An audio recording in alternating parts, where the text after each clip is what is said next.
हाय दोस्तों, कैसे हैं। मेरे YouTube चैनल पे आपका स्वागत है। अभी तक आपने मेरा चैनल सब्सक्राइब नहीं किया है तो कृपया सब्सक्राइब कर लीजिए, जिससे पल पल की अपडेट आपको मिलती रहे।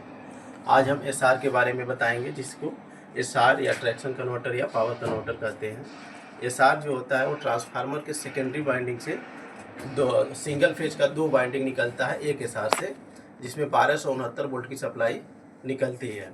1269 वोल्ट की जो सप्लाई होती है, सबसे पहले हम SR के बारे में जान लेंगे। SR जो होता है सिंगल फेज AC को 3 फेज AC में कन्वर्ट करता है। और जो सप्लाई जो उसकी होती है SR की, सबसे पहले प्री चार्जिंग कॉन्टेक्टर में जाती है। प्री चार्जिंग कॉन्टेक्टर अपना ये दिया हुआ है। प्री चार्जिंग कॉन्टेक्टर जो होता है, इसमें सप्लाई जब जाती है तो जब हम वहाँ पे रिवर्सर सेट करते हैं, यानी कि नोड जब 590 के लिए सेट करते हैं रिवर्सर के लिए, तो 570 और 90 के बीच में अपना प्री चार्जिंग कॉन्टेक्टर लग जाता है और 7 से 8 सेकंड तक ये क्लोज रहता है। और जब सप्लाई लगभग में 1800 वोल्टेज के आसपास में पहुंच जाती है तो ये ऑफ हो जाता है और तुरंत लाइन कॉन्टेक्टर ऑन हो जाता है, पिकअप हो जाता है।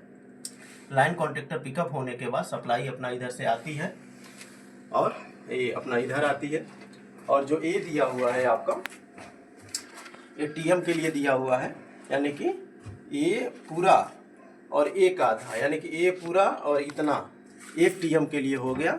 इसको हम एक ड्राइव साइड भी बोलते हैं, यानी कि ए पूरा ए आधा एक TM या A1 ड्राइव साइड, फिर ए आधा एक पूरा, ये 2 TM हो गया, दूसरा TM या 2 साइड हो गया।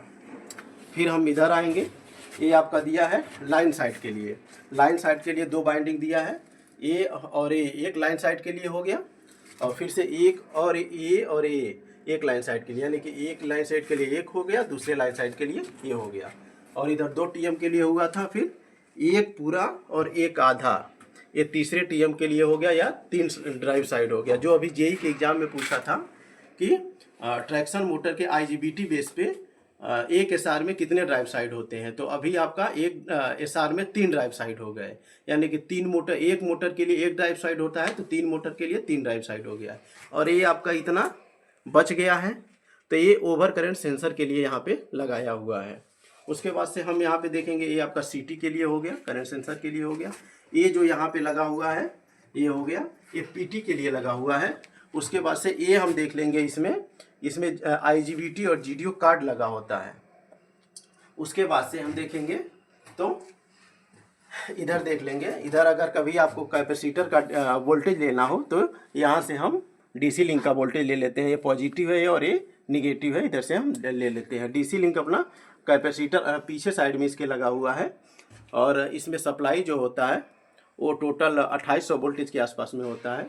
SR के बारे में हम थोड़ा सा जान लेंगे। SR जो होता है, सबसे पहले लाइन कन्वर्टर में सप्लाई जाती है 1269 वोल्ट की। उसके बाद से ड्राइव साइड कन्वर्टर में जाती है, अभी जो हम बताए हैं। लाइन कन्वर्टर के बाद से DC लिंक में जाता है। DC लिंक लाइन कन्वर्टर जो हो गया, AC को DC में बदलता है। उसके बाद से सप्लाई अपना DC लिंक में जाती है। DC लिंक में 2800 वोल्ट की सप्लाई रहती है। DC लिंक जो होता है, लाइन कन्वर्टर और ड्राइव कन्वर्टर के बीच एक विद्युत बफर का काम करता है, यानी कि अपना जो भी सप्लाई कम रहता है उसकी पूर्ति करता है। DC लिंक से सप्लाई जो होता है, उसके बाद से ड्राइव कन्वर्टर में आती है। ड्राइव कन्वर्टर जो होता है वो DC को AC में बदलता है, 3 फेज AC में बदलता है। उसके बाद से आप यहाँ पे देख पा रहे हैं, तो ये सारा पाइप लगा हुआ है, कूलेंट का पाइप लगा हुआ है। इसको हम यहाँ से ओपन करके देख लेते हैं कि अपना ये कूलेंट का जो भी है निकल तो नहीं रहा है कूलेंट। उसके बाद से हम यहाँ पे आते हैं। ये सारा सबडी कनेक्टर दिया हुआ है सारे चीज़ का। ये आपका HA1, HC1 और HE1 दिया हुआ है। ये आपका पावर सप्लाई का, स्पीड सेंसर का पावर सप्लाई का सबडी कनेक्टर है। उसके बाद से आप देख पा रहे हैं HA2, HC2, HE2 है। ये आपका सिग्नल के लिए, स्पीड सेंसर का सिग्नल के लिए सबडी कनेक्टर है। उसके बाद से आप यहाँ देख पा रहे हैं, यहाँ DA है, DC है, इसी तरह से यहाँ पे DE है। ये आपका टेम्परेचर सेंसर के लिए, टेम्परेचर सेंसर के लिए सबडी कनेक्टर दिया हुआ है। उसी तरह से आप यहाँ पे देख लेंगे, ये AE के लिए AE दिया है, यानी कि यही जो हो गया ये करंट सेंसर के लिए हो गया, बर वाले करंट सेंसर के लिए हो गया। उसी तरह से आपका इसमें DI और DA और DI होता है। इसी में दिया होगा कहीं, इधर दिखाइए तो ऊपर।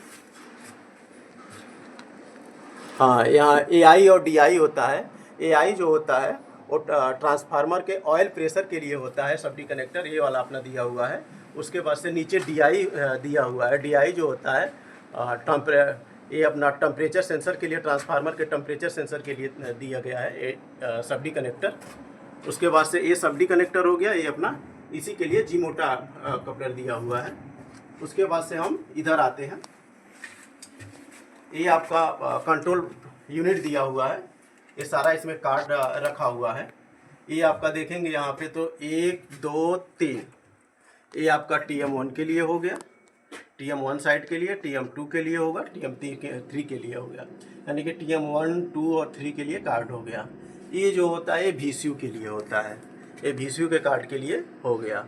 ये जो दोनों होता है ये लाइन साइड के लिए होता है, ये लाइन साइड 1 के लिए हो गया, ये लाइन साइड 2 के लिए होता है।